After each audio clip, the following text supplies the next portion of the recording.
Good afternoon, ladies and gentlemen. Before I start, I'll just take the liberty of requesting all of us. India is in the midst of challenging times. We had a large number of our soldiers martyred in the past few days. And at the current time, the Indian Armed Forces are carrying out various measures to ensure that there is an appropriate reaction to that action. And I think it is the duty of every Indian, including everybody in this room, to rise in solidarity with all our fellow soldiers and martyrs. So I just request everyone to get up for a minute. Thank you.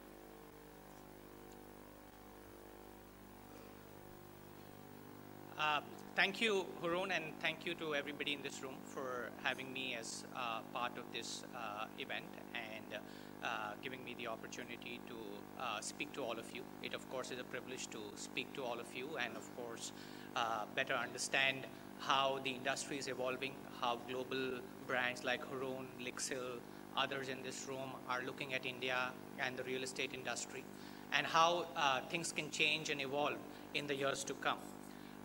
Anas shared some very interesting graphs, a little bit of stealing my thunder, because that's what typically I start talking about in terms of where India is and where India can be. Typically, India's GDP as it stands today, and therefore consequently the size of all of our industries, are where China was 15 years ago. And Anas very clearly laid out the potential growth ahead. Another thing which he hasn't talked about, but I think all of us might find interesting, is the fact that today, Vietnam, which is, of course, a much, much smaller country than India is, a much smaller economy, much smaller number of people, has a real estate sector which is, a lot more vibrant than India is. Actually, the market cap of the largest Vietnamese real estate company is about 1.5 times that of the largest Indian listed real estate company. And that just tells you both facts, right? The opportunity ahead of India is like that China had 15 years ago. Huge population, huge urbanization, huge need for various different asset classes in real estate, not just housing, but office, logistics, retail, and so on. And yet, the fact that that in itself is not sufficient, that's not enough. A country like Vietnam was a communist country 25 years ago, has been able to develop a real estate sector because of its approach to real estate and its approach to creating a vibrant economy where job creators are respected, where jobs are created with the support of the government and the private sector coming together. And that's how you create a vibrant, long-lasting economy. So I'd say that, becoming another China in 15 years' time is not necessarily India's destiny. And all of us in this room should be aware of that. It is India's opportunity.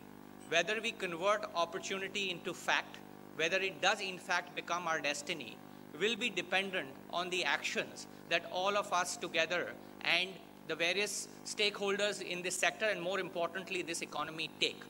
The government, of course, being at the very top, but I think it's a wide range of stakeholders. The real estate sector, as all of us very know, is just a reflection of the wider economy. It's a sector with a very close tie-up, a very high beta with the rest of the economy. If the rest of the economy is vibrant, if the rest of the economy is doing well, real estate demand picks up and the real estate sector starts doing well. If the rest of the economy is not really firing on all cylinders, then you see that real estate itself also starts not doing so well. And that's been the case over the last 4 to 5 years. The economy has been growing well in sectors and not really doing so well across the board. And that's been the same case with real estate. We've seen the office market, the logistics market, the retail and warehousing and industrial spaces market, asset classes within real estate doing quite well. Residential real estate, on the contrary, has not done so well. And even within residential real estate, mid-income housing has actually been moving along quite well. It's parts of the market like premium housing, which have been slow. And my analysis of that is that it's got to do with the decisions that people in this room have made. People will be surprised to say, so really the government's not to blame for the problems in the sector? People outside are not to blame for the problems in the sector? We are responsible? And my analysis is, yes, we are responsible. Why do I say that? I say that because currently the problem in the economy is not the fact that demand isn't there. Actually, demand is quite robust. Just as an example, over the last 3 years, our residential sales have grown by about 45%. And that's not just us. There are many other companies which have done well. There are some of them in this room. And so what is causing that overall sense of nervousness or concern? It's the amount of supply. And that's dependent on what people in this room and our other peers have decided to do. So really the solution also lies amongst us. If residential real estate is going to become vibrant again, then supply will have to moderate. We have a situation where the moderation of supply has been happening over the last 2-3 years. Starts have been about 50 to 60% of new sales. More importantly, with whatever has been happening in the NBFC sector over the last 6 months, supply will further reduce. So we have to realize that for a long-term thriving sector, we need the balance of supply and demand. We can't have a situation where we keep on producing as much as we think each of us can individually produce and then end up with a situation where we won't have oversupply. We will definitely have oversupply unless there is a broader perspective on how much supply and demand is needed to make the sector in balance. So what does that tell us? I don't think I can tell anybody in this room to produce less supply. That's a decision that each one will make individually. But yes, collectively, the thought that we need to ensure that supply and demand are in balance, and currently there is an oversupply in parts of the residential sector, is something which means that this solution is not too far away. The solution is not very difficult. The Indian economy is growing, like Anas was mentioning, 6 to 7% real GDP growth, 2 to 3, maybe even 4% inflation. That's 10% nominal growth year on year. That's amazing growth in demand. And it is being seen and felt on the ground. Other sectors, consumer goods, cars, etc., have been doing well over the last 5 years. And that's the same case with real estate. It's just that the real estate sector may have 100 people each trying to optimize their own outcomes. The car sector has 7, 8, 10 big players, of which the dominant share is with 3 or 4 players. And they are able to make sure that supply and demand are kept in balance by moderating the quantum that they produce and ensuring that the cycle times of production are tight. So really the answers and the analogies are many. We can all learn from different sectors. But overall, I'd say that what's been laid out, the opportunity to move from a $2.5 trillion economy to an $8 trillion economy, the opportunity to have, instead of $10 billion real estate enterprises, to have $70 billion enterprises is very real. And that's very exciting.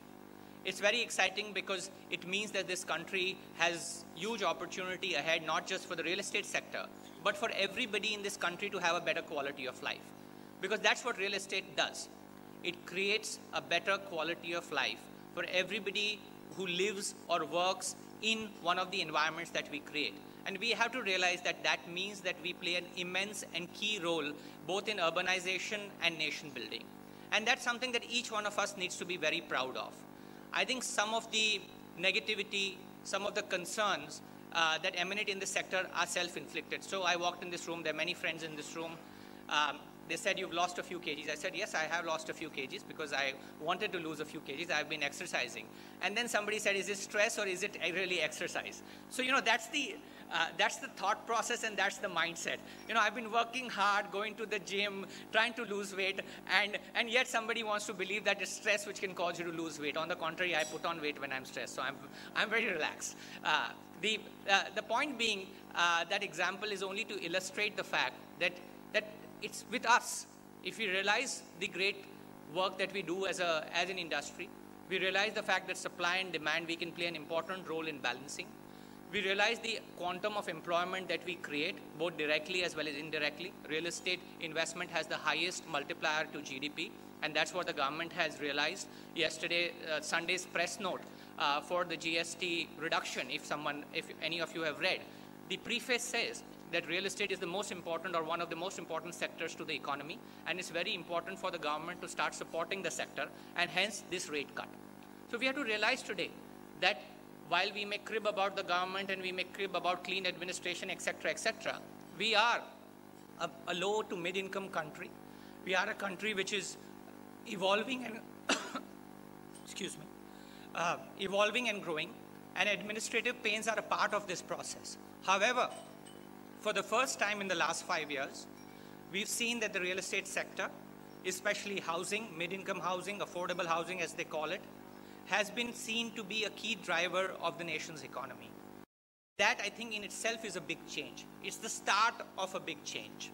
Now, if we can support that by ensuring a few things, making sure that we deliver to our consumers what is promised, by ensuring that we deliver on time, because the start of all challenges starts with late delivery.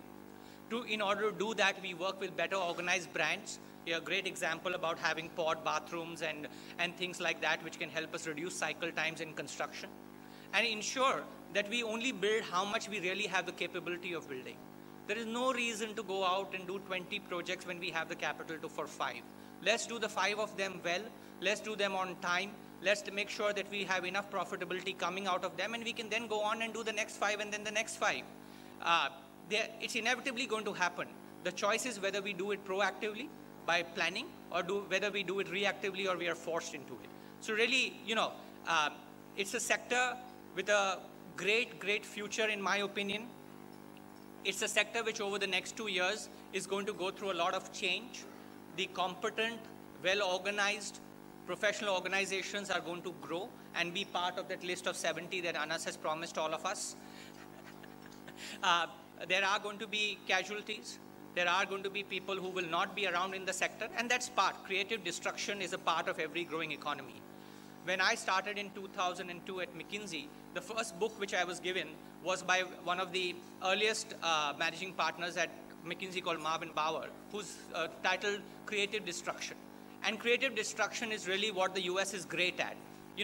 Growing an enterprise is great. Successful enterprises are even greater, and even failing enterprises teach us a lot.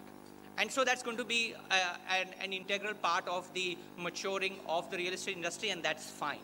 What we need to do is to look forward to the opportunity, the demographics, the income growth we all know. What's even more interesting is that I think there is going to be a lowering of interest rates. The central bank governor has already started indicating that direction.